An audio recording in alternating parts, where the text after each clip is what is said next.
আসসালামু আলাইকুম রহমতুল্লাহ। ওয়ালাইকুম সালাম রহমতুল্লাহ। ভাইয়াকে আমি একটা ইসলামিক প্রশ্ন করতে পারি? হ্যাঁ, অবশ্যই করেন, দেখি পারি কিনা। ইসলামিক প্রশ্নটি হচ্ছে, সেটি কোন প্রাণী যে প্রাণীর মৃত্যুর কারণে আরেকটি মৃত প্রাণীকে জীবিত করা হলো? আমার কাছে ভাই প্রশ্নটা খুব অদ্ভুত মনে হচ্ছে, আমি এরকম প্রশ্ন কখনো শুনি নাই।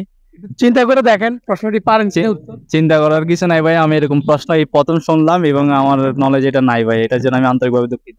ঠিক আছে, অসংখ্য ধন্যবাদ ভাই। প্রিয় দর্শক, এই প্রশ্নটি খুবই জটিল। আপনাদের কাছে আমি ওই প্রশ্নটির উত্তর জানতে চাই। অবশ্যই আপনারা কমেন্টে প্রশ্নটির উত্তর দিয়ে যাবেন। ভাইকে আমি আরেকটি প্রশ্ন করতে চাই, আপনি কি প্রস্তুত? হ্যাঁ, করেন। প্রশ্নটি হচ্ছে, মুসা আলাইহিস সালামকে তার মা কতদিন দুধ পান করানোর পর নদীতে ভাসিয়ে দেন এবং সেই নদীটির নাম কি? যে নদীটিতে বাঁশির নদীটা আমার নাম মনে পড়তেছে না, কিন্তু আমি জানি যে 3 মাস দুধ পান করার পরে নদীতে ভাসিয়ে দেয়, কিন্তু শেষ পর্যন্ত মুসা আলাইহিস সালাম ওই ফেরাউনের ঘাটে যায়, কিন্তু নদীটির নামটা আমার জানা নেই ভাইয়া। এটার জন্য সরি। প্রিয় দর্শক, অসংখ্য ধন্যবাদ ভাইটিকে।